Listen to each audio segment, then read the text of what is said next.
인생은 하나님이 주신 것을 잘 관리하는 것입니다. 인생에는 3대 관리가 있습니다.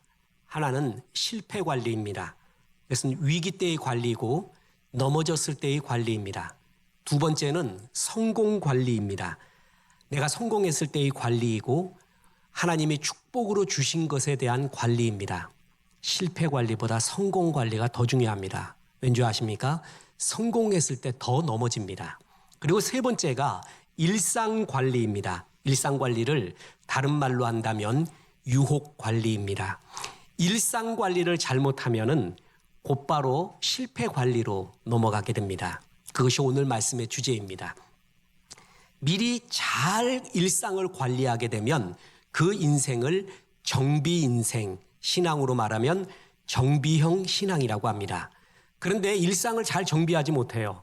그럼 꼭 삶에 고장이 납니다. 그때 부르짖고 정신 차리는 것을 수리 인생, 수리형 신앙이라고 말합니다. 무엇보다 수리하기 전에, 고장나기 전에, 문제가 생기기 전에 정비하는 것이 가장 중요하죠. 오늘 본문에 보면 삼손의 이야기가 나옵니다. 삼손은 전형적인 수리형 인간, 수리적 신앙을 가진 자입니다. 삼손의 이야기를 반면 교사 삼아서 우리가 올 한 해를, 아니 일생을 수리형 인간이 아닌, 수리형 신앙이 아닌 정비형 신앙으로 살아가기를 주 예수의 이름으로 축원합니다. 그래서 오늘 본문은 주제가 사실 한 가지입니다. 뭐냐 하면 수리형 인생이 아닌 정비형 인생이 되라는 것입니다. 삼손, 그처럼 성경에서 많은 것을 안고 태어난 사람은 없습니다. 하나님이 천사를 통해서 아기가 태어날 것을 부모에게 미리 말해주는 것을 천사의 수태고지라고 표현을 합니다. 성경에 수태고지가 많이 나오지 않습니다. 4번 나옵니다. 2번 구약에 나오고 신약에 2번 나옵니다. 구약에 보면은 삼손이 첫 번째요. 2번째가 사무엘입니다. 신약에서는 침례 요한이요. 그리고 예수님입니다. 자, 사무엘 보십시오. 사사시대를 마치고 왕정시대로 넘어가는 패러다임을 변화시킨 위대한 믿음의 영웅입니다. 우리가 지금 패러다임 쉬프트, 패러다임이 변하는 시대에 살고 있지 않습니까? 우리가 영웅이 될 수 있는 시대입니다. 믿음의 영웅이 될 수 있는 시대. 사무엘이 그랬습니다. 침례 요한을 가리켜 예수님께서는 여자가 난 자 중에 가장 큰 자라고 표현할 정도로 위대한 주의 사역을 했고 주님의 길을 예비한 자 침례 요한, 그에게 수태고지가 있었습니다. 그리고 예수님의 수태고지, 두말하면 잔소리죠. 하나님의 아들 예수님, 그가 태어나기 전에 수태고지가 있었습니다. 삼손이 그 반열에 오른 사람입니다. 신구약에 나온 4번의 수태고지에 삼손의 수태고지가 있었던 사람, 그 정도로 기대를 했던 사람입니다. 삼손은 능력을 많이 받았고요, 달란트를 많이 받았습니다. 명문 가문 출신이었고 처음 태어나면서부터 구별된 존재인 나시린으로서의 경건이 있었습니다. 하나님이 많은 능력을 주셨습니다. 또한 그가 태어날 때 첫날부터 수태고지를 하면서 그의 사명을 명백히 말해줬습니다. 보세요. 사사기 13장 5절에 보라, 내가 임신하여 아들을 낳으리니 그의 머리에 삭도를 대지 말라. 이 아이는 태에서 나옴으로부터 하나님께 바쳐질 나시린이 됨이라. 그가 블레셋 사람의 손에서 이스라엘을 구원하기 시작하리라 하시니. 태어남의 이유가 확실하죠? 하나님이 능력 주심의 이유가 확실합니다. 블레셋의 손에서 이스라엘을 구원하라. 그가 태어난 이유이고 그에게 수많은 능력을 준 이유다라는, 삼손은 명확한 사명 그리고 명확한 능력을 가지고 태어난 참 부러운 사람이었습니다. 그런데 그 많은 것을 가지고 삼손이 했던 일은 뭐죠? 그는 정욕을 쫓는 일에 자기 삶을 다 탕진해 버렸습니다. 자기의 힘을 과시하는 일에 다 탕진해 버렸습니다. 하나님 나라 위에서 하는 것이 없었습니다. 그는 한마디로 유혹에 참 약했습니다. 유혹이 올 때마다 넘어졌습니다. 힘이 있었지만 그 힘을 제대로 쓰는 방향성이 없었고 조절하는 제어의 능력이 없었습니다. 칼 하나에 머리카락을 갖다 대면 머리카락이 세 가닥으로 나눠진다는 전설의 검이 취모검이라고 있습니다. 날카로운 취모검을 갖고 있었지만 그 취모검을 쓸 방향과 그것을 제어할 칼집이 없었다라는 것입니다. 우리가 기도할 때요, 주님 능력 주십시오 기도하잖아요. 그건 반쪽짜리 기도입니다. 잘못하면 그 능력 때문에 내가 죽고 주변이 다 죽어버려요. 능력을 제어할 수 있는 절제력과 그 능력을 하나님 나라 위에 잘 쓸 수 있는 방향에 힘을 주옵소서, 두 가지를 동시에 기도해야 됩니다. 능력만 기도하면 안 됩니다. 삼손은 능력만 있었습니다. 좋은 칼이 있었지만 그 칼을 제어할 칼집이 없었습니다. 그것이 삼손의 문제였습니다. 그의 수많은 능력과 재능이 스토리화되어야 합니다. 하나님이 우리에게 주신 능력이라는 게 누구에게나 있거든요. 어떤 사람 건강, 학벌, 재능, 또 능력들, 어떤 사람은 또 돈도 많고요. 하나님이 내게 주신 삶의 모든 재료가 스토리화되어야 돼요. 그 스토리가 뭔지 아십니까? 복음을 전해서 사람을 구원시키는, 주께로 돌아오게 하는 데 쓰임받는 스토리. 나의 돈에는 스토리가 묻어 있어야 돼요. 나의 재능에는 그 재능이 스토리가 되어야 돼요. 나의 모든 삶은 이런 하나님 안에서의 스토리가 있어야 됩니다. 그런데 삼손은 전부 자기를 위해 씁니다. 자기의 정욕, 자기의 힘의 과시, 하나님 앞에 드려질 스토리, 이야기, 하나님의 나라의 이야기가 그의 삶에는 없습니다. 그래서 그의 삶은 능력이 많았지만 한마디로 낭비하는 낭비의 인생이었습니다. 그러다가 오늘 읽었던 본문 사사기 16장은 삼손의 마지막 장면입니다. 비장하기 그지없습니다. 삼손은 불순종으로 말미암아 머리가 깎이고 두 눈이 뽑히고 사람들의 조롱거리로 전락하고 맙니다. 그의 핍박은 의를 위한 핍박이 아니라 자기의 죄 때문에 자초한 고난이요 핍박이었습니다. 두 눈이 다 뽑힌 후에 삼손이 마지막 기도를 합니다. 뒤에 보면 알겠지만 여러분 아세요? 삼손은 평생 2번 기도합니다. 아니 그 많은 기간 동안에 그 힘을 갖고 어디다 쓸까요? 수없이 기도했어야 되는데 2번 해요. 그게 삼손의 문제였거든요. 2번 중에 마지막 기도예요. 첫 번째 기도는 목마르다고 기도했고 두 번째는 나 죽게 생겼다고 기도합니다. 마지막으로 내게 힘을 주옵소서. 블레셋 사람들과 함께 죽기를 원합니다. 그래서 그는 있는 힘을 다해 다곤의 신전 그 두 기둥을 밀어제칩니다. 그래서 다곤 신전이 무너집니다. 그래서 많은 사람을 죽여요. 그때 그 의미가 뭐죠? 여호와 하나님이 다곤 신보다 강하다라는 것을 마지막으로 보여준 사건입니다. 자 보세요.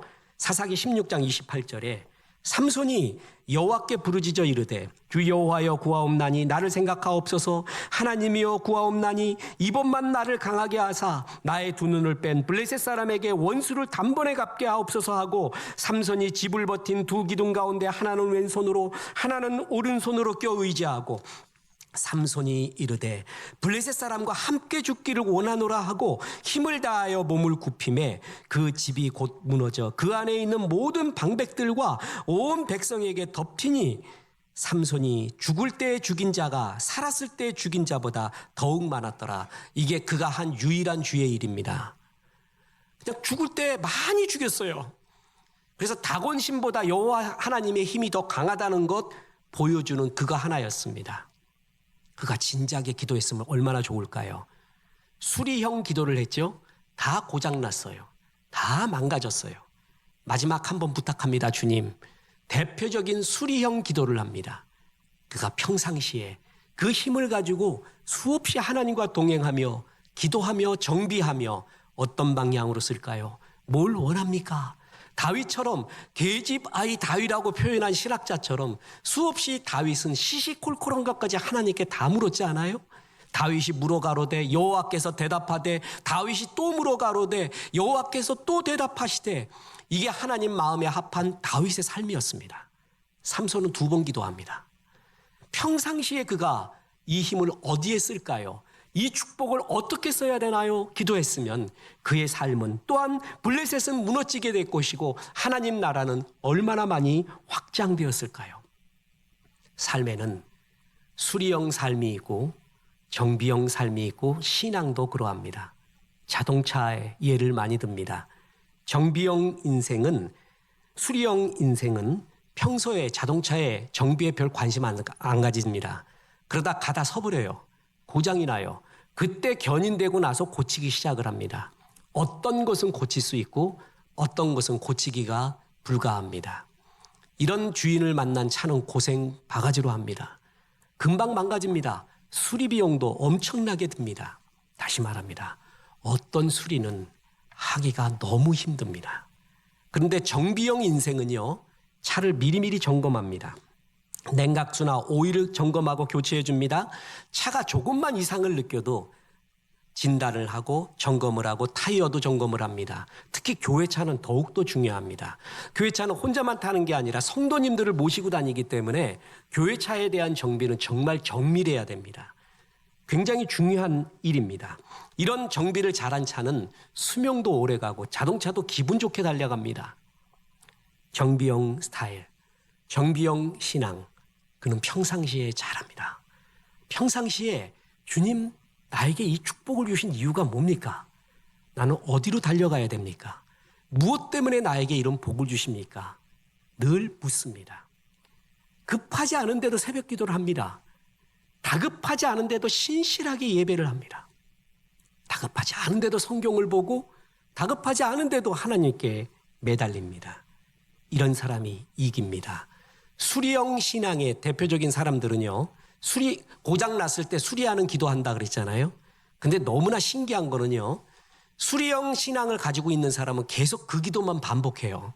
주여 어찌하여 나한테 이게 문제가 일어납니까? 또 일어났습니다. 또 일어났습니다. 계속 반복되는 악순환을 많이 봅니다. 정비형 신앙의 특징이 뭔지 아십니까? 늘 찬송합니다. 늘 감사합니다. 문제가 있을 텐데 없는 것 같아요. 정말 신기해요. 똑같은 사건을 맞이했는데도 어떤 사람은 죽는다 하고 어떤 사람은 또 찬양해요. 평상시의 훈련입니다. 이런 수리형 신앙과 기도보다 당연히 정비형 신앙과 정비형 기도가 얼마나 중요한지 모릅니다. 삼손이 활약했던 사사기 시대, 이 시대가 대표적으로 이스라엘 백성이 수리형 인간으로 살아가고 있었던 시대입니다. 보세요. 사사기 시대를 대표하는 구절이 뭐냐면 그때 이스라엘에 왕이 없으므로 사람들이 자기 소견에 옳은 대로 행하였더라. 그 구절이 반복됩니다. 하나님이 일부러 해설사를 등장시켜가지고 사사기 사람들의 가장 큰 문제를 그걸로 두고 있습니다. 왕이 없었습니다. 그냥 세속적 왕을 의미하는 게 아니라 하나님을 왕으로 모시기를 싫어했습니다. 자기 소견에 옳은 대로 했습니다. 나라는 콩가루 되는 겁니다. 만약에 교회를 보십시오. 담임 목사님이 이런 목회 방침을 세우고 또 이렇게 달려가자 그래서 아멘하고 기도하고 달려가야 질서가 있지. 전부 자기 소견에 옳은 대로 해봐요. 나는 이게 옳습니다. 이게 옳습니다. 이게 옳습니다. 그러면 교회의 질서가 어떻게 되겠습니까? 어떤 열매가 있겠습니까? 사사기의 이스라엘 사람들이 그랬거든요. 자기 소견에 옳은 대로 행했어요. 그래서 사사기의 신학자들은, 설교가들은 저도 성경 공부를 하면서 또한 성경 아카데미를 하면서 설교를 하면서 이 그림을 많이 보여줬습니다. 그게 뭐냐 하면 사사기의 사이클이라는 그림이에요. 한번 보세요. 사사기 그러면 depth dimension, 심층 구조가 전부 이 이야기입니다. 여러 사람이 등장해도 전부 심층 구조는 이 이야기예요. 뭐냐면 죄를 범합니다. 1. 그래서 고난을 당합니다. 그 고난은 의를 위한 고난이 아니라 그랬죠. 죄 때문에 당하는 고난이에요. 3번 죽는다 하고 주님 기도합니다. 주여 살려주십시오. 대표적인 수리적 기도죠. 그래서 하나님이 구원을 해줍니다. 4번 5번 그랬더니 또 잊어먹네 이것들이. 그랬더니 그러면서 1번 다시 죄를 지습니다. 그랬더니 또 고난이 옵니다. 또 살려달라고 요번만은 확실하겠습니다. 요번만은 안 그러겠습니다. 이것의 반복, 저것을 가리켜 사사기의 사이클이라고 합니다. 저런이 답이 없습니다. 계속 인생 수리하다가 전부 끝나버리는 인생입니다. 우리나라 속담에요. 호미로 막을 것을 가래로 막는다는 말이 있습니다. 작은 힘으로 해결할 수 있는 것을 그때 정비하지 않아갖고 나중에 큰 힘을 쓸 때를 이름입니다. 닭 잡아서 잔치할 것을 소 잡아서 잔치한다는 말도 있습니다. 닭 하나 잔치하면 되는데 결국은 소 잡게 되는 그런 경우가 있습니다. 기와 한 장 아끼려다가 대들보 썩힌다라는 말이 있습니다. 분명 제때의 한 점이 100점을 절약합니다. 그때 미리 정비를 하면 100개가 안 들어도 돼요. 하나로서도 족합니다. 근데 정비를 못하면 100개가 드는 수리형 인생으로 바뀌게 됩니다. 다시 말합니다. 수리는 돈도 많이 듭니다. 힘이 듭니다. 그리고 어떤 수리는 굉장히 어렵습니다. 그래서 우리는 수리적 신앙이 아닌 평상시에 정비하는 기도와 신앙이 제일 중요하다라는 것입니다. 편안합니다. 아무 문제 없습니다. 근데 새벽 기도 때 울부짖습니다. 성경 공부 때 눈이 반짝반짝거립니다. 예배 때 주께서 어떤 말씀을 주시는가 신실하게 주 앞에 예배합니다. 문제가 없는데 말이에요. 그게 정비신앙이에요. 그게 신앙의 진짜 고수입니다. 그런 사람이 문제가 닥쳐왔을 때도 쉽게 해결할 수 있고 이것이 좋은 신앙의 경건의 습관이라는 것입니다. 1930년대 초에 보험회사의 관리사로 근무했던 하인리라는 사람이 있습니다. 그 사람이 보험 처리를 하기 위해서 각종 사고를 분석하다가 귀한 통계 법칙을 하나 발견했는데 1대 29대 300이라는 법칙을 발견했습니다. 이게 훗날에 사회학적 용어가 됐어요. 하인리히의 법칙입니다. 그 말이 뭐냐면 한 건의 큰 사건이 터지기 전에 29건의 작은 사건이 터진대요. 그리고 그 29건의 사건이 터지기 전에 300번 정도의 경미한 증상이 나타난대요. 징조가 나타난대요. 타이타닉이 무너졌어요. 빌딩이 무너졌어요. 어떤 큰 사건 하나가 일어나기 전에 29번의 다른 사고들이 이상한 사고들이 먼저 일어난대요. 그리고 그 29번 전에 300번 정도 경미한 징조가 보인다는 거예요. 이거를 1대 29대 300의 사건 하인리히의 법칙이라고 말합니다. 이때 정말 뛰어난 사람은 경미한 증상이 나타날 때 돌아서는 사람이라는 거예요. 이걸 무시해버렸어요. 하나님이 사인 줘요. 삶을 살 때도 그거 아니다라고 사인 줘요. 가장 확실한 사인이 어느 때인 줄 아세요? 예배 때입니다. 예배 때 선포되는 하나님의 말씀은 그 삶이 아니야. 이렇게 살아야 되는 것을 가장 확실하게 말해줘요. 근데 내가 그걸 300번 이상 무시해버렸어요. 29번의 사건들이 일어나기 시작해요. 그런데 또 무시해버려요. 그때 결정적인 하나의 사건이 일어난다는 것입니다. 무슨 얘기입니까? 징조를 보면 미리 돌이켜라. 그런 정비를 해라. 바로 그것입니다. 한 나라가 공동체가 개인이 무너질 때도요. 아무렇지도 않고 가만히 있다가 완샷에 날아가는 경우가 없습니다. 완샷 전에 큰 사건 전에 분명히 징조들이 있어요. 저거 아닌데. 저 사람 저러면 안 되는데. 저거 주님이 하지 말라는 건데. 저런 사건들이 쌓여가요. 그러다가 어떤 사건을 계기로 확 무너져 버리는 거예요. 그러니까 가만히 있다가 한 번에 무너지는 게 아닙니다. 분명히 이런 사인들과 징조들이 있다는 것이에요. 그래서 한 번 무너질 때 수리형 기도, 수리형 인생이 돼서 그걸 치료하려고 하잖아요. 또다시 말합니다. 할 수 있습니다. 수리할 때는 간절히 더 기도해야 됩니다. 그러나 어떤 수리는 정말 힘들 경우가 있습니다. 내가 썼던 모든 힘을 다 써야지만이 되는 경우도 있습니다. 그 전에 정비하는 것이 제일 중요합니다. 그 전에 미리 돌이키는 것이 제일 중요합니다. 저는 수없이 반복합니다. 목회를 하면서 저는 예언의 능력을 갖게 되었습니다. 목사님 이제 목회 그만두고 가만히 깔고 어디에 앉아 계시려고 합니까? 예견합니다. 놀랍게도 100%에 가깝습니다. 성도들이 일었을 때 징조가 있습니다. 성도들이 무너질 때 징조가 보입니다. 예배하는 거 보면 압니다.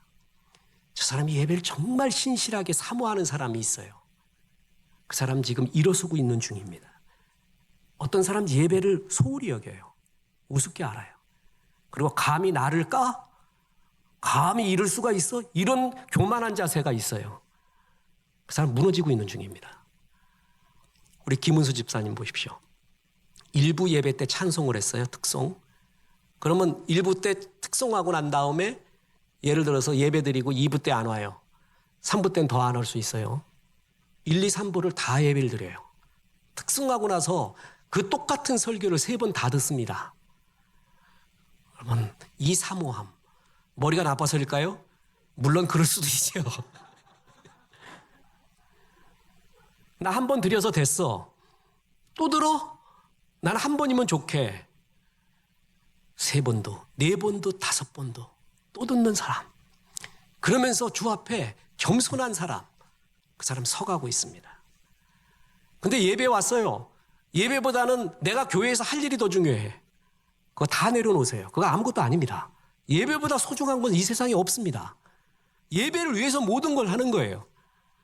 그렇게 하나님 앞에 신실한 예배, 그게 정비형 신앙입니다. 신실한 예배, 기도. 그리고 말씀, 끝으로 말씀을 드립니다. 그러면 정비형 신앙이 되기 위해서 가장 중요한 것이 무엇입니까? 너무 간단합니다. 목사님, 저는 답을 알아요. 예, 이미 알고 있어요.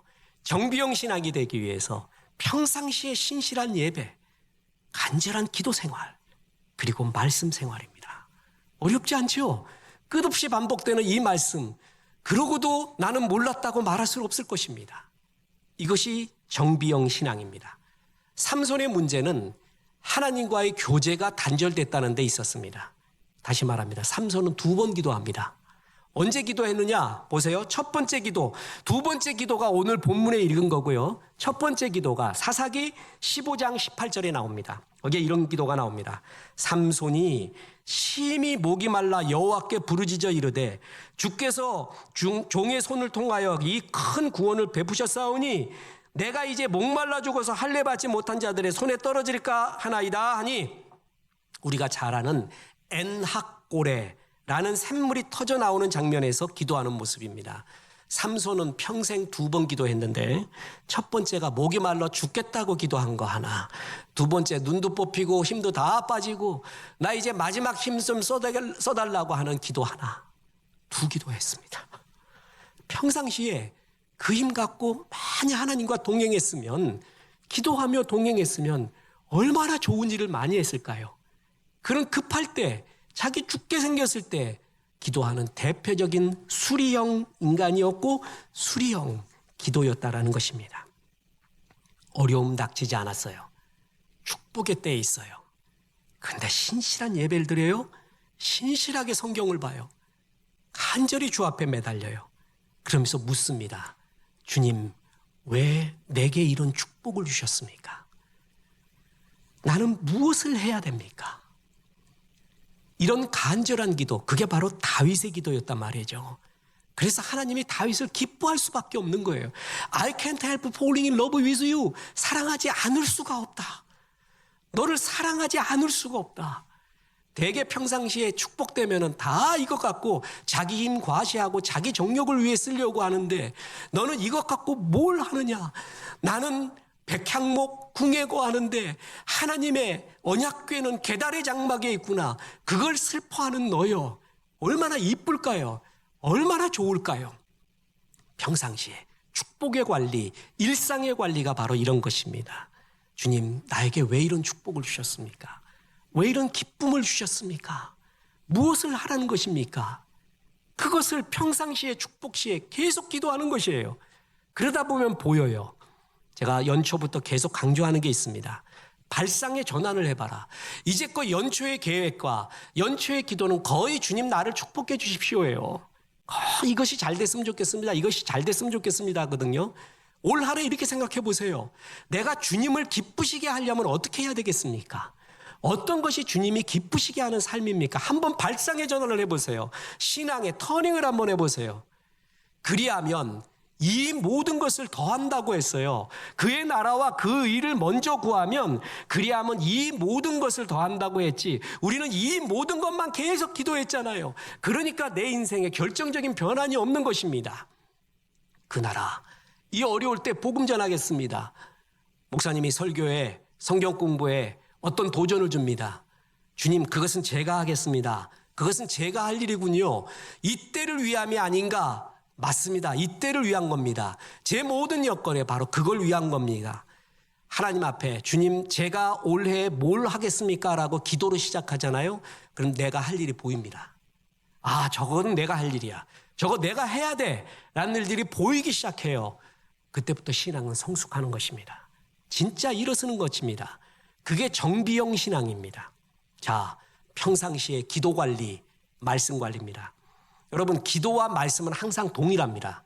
성경에서 말씀 얘기할 때 기도하고 기도 얘기할 때 말씀을 얘기합니다.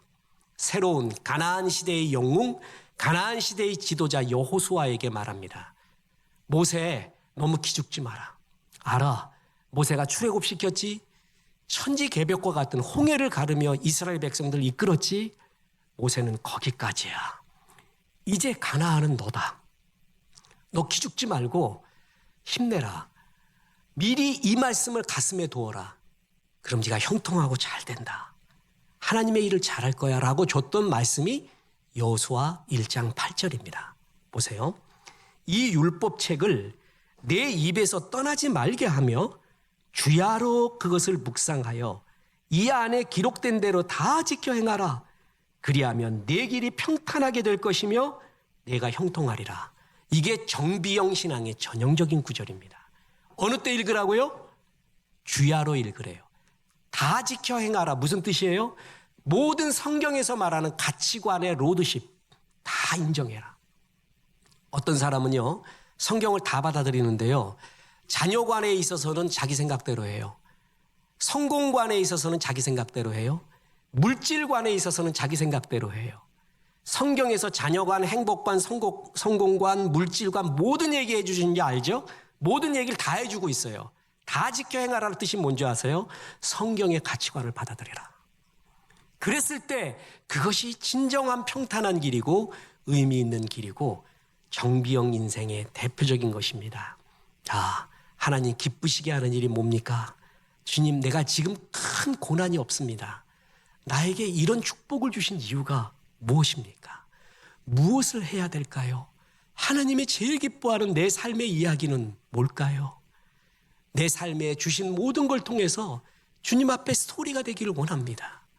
이런 정비형 신앙. 다시 말합니다. 내가 수리형이었던가 정비형이었던가. 저는 지난주에 참 아름다운 편지 한 통과 또한 이런 문자, 이메일을 또 받습니다. 일주일에 평균 한 통 받는 것 같아요. 간증. 이번에는 교도소에서 또 보내온 겁니다. 아세요, 여러분? 문서 선교의 최고봉은 군대와 교도소입니다. 여기 사람들 잘 안 읽거든요. 아날로그 책. 근데 교도소와 군대는 3번, 4번, 어떤 사람 30번 읽었대요. 우리가 보내줬던 고 이병철 삼성그룹 회장의 24가지 질문. 그게 거의 전국 교도소에 갔고 지금 재판 뽑아내야 됩니다. 여러분 그런 것은 헌금하세요. 그리고 어느 곳에는 인문학 하나님께도 들어가고 어느 곳에는 나는 누구인가도 들어가고 이 소책자 전도지는 계속 만들어낼 겁니다. 정말 중요한 사역. 군부대와 교도소는 문서 선교의 황금 어장입니다. 그래서 그걸 갖고 간증이 많이 와요. 오해하지 마십시오. 어떤 분은 이렇게 교도소에서 편지가 참 많이 오거든요. 간증을 하면서. 그런데 전문가한테 딱 봤더니 목사님 이건 답변 안 넣는 게 좋을 것 같습니다 하는 것도 있어요. 순수치 못한 동기도 있어요. 그런데 10통 중에 2통은 진짜도 있습니다. 거기에 보면 그 전도지를 받고 구원받은 거, 간증하는 거, 또한 자기 아들이 있는데 아들에게 복음 좀 전해달라고 부탁하는 편지. 그리고 이 전도지로 말미암아 내가 구원 얻었으니 다른 사람한테 전해주려고 하니까 더 보내주십시오 하는 거. 이런 거 받을 때 그렇게 좋을 수가 없습니다. 이 작은 교회에서 이런 일 한다는 것, 그런 이메일과 문서가 하나 올 때마다 그렇게 좋을 수가 없어요. 또 하나, 이태일 집사가 목사님 지금 현대 문명에 관심도 많으시고 복음에 필요하다고 하시니까 메타버스에 대해서 특강이 있었는데 그리스도인에게 되게 활용하기 쉬운 메타버스 수요일 날이면 클로즈 됩니다. 그러니 미리 보셔야 됩니다 했어요. 그랬더니 영원히 볼 수 있는 방법을 제가 어떤 루트로 알았습니다. 그래갖고 그걸 딱 받아버렸어요. 그런 편지. 근데 또 하나가 있습니다. 어제 신영진 장로님이 목사님, 우리 교회 올해의 목표가 모두 공고할 때 전도하자라는 것인데 전도에 참 도움이 되는 그리고 가슴을 울리는 간증이 있어서 그 글을 보냅니다. 어제 보내왔습니다. 문자로. 거기에 이런 내용이 있습니다. 인도의 유명한 드레스를 만들고 모델이기도 한 크리스티나 로드리게스라는 여성이 암에 걸리게 되었습니다. 그녀가 임종 직전에 사람들이 읽기를 바라며 글을 올렸습니다. 1. 나는 지구에서 가장 유명한 차를 갖고 있다. 그러나 나는 병원 휠체어에 앉아 있다. 2. 나는 집에 디자인이 다양한 옷과 신발, 장신구 등 비싼 물건이 많이 있다. 그러나 나는 병원의 하얀 환자복을 입고 있다. 3. 은행에 아주 많은 돈을 모아 놓았다. 그러나 지금 내 병은 많은 돈으로도 고칠 수 없다. 4. 나의 집은 왕궁처럼 크고 대단한 집이다. 그러나 나는 병원 침대 하나만 의지해 누워 있다. 5. 나는 별 5개짜리 호텔을 바꿔가며 머물렀다. 그러나 지금 나는 병원의 검사소를 옮겨 다니며 머물고 있다. 6. 나는 유명한 옷 디자이너였으며 계약 체결 때 나의 이름으로 사인을 했다. 그러나 지금은 병원의 진단 검사지에 사인하고 있다. 7. 나는 보석으로 장식된 머리 장식품이 많이 있다. 그러나 지금 비싼 보석을 장식할 머리카락이 없다. 8. 나는 비행기가 있어서 어디든 갈 때 타고 갔다. 그러나 지금은 간호사의 두 팔로 밀어주는 휠체어에 앉아 있다. 9. 나에겐 먹고 마시는 비싼 식품들이 많이 있다. 그러나 지금 병원에서 약 먹을 물만 있다. 비행기, 보석 장식품, 비싼 옷, 많은 돈, 비싼 차 다 있지만 지금 나를 보호해줄 수 있는 것은 무엇도 없다. 꼭 병에 걸려서만 이것을 깨닫는 것은 아닙니다. 우리 결산의 날, 죽게 되는 날, 우리는 이 이야기를 할지도 모릅니다.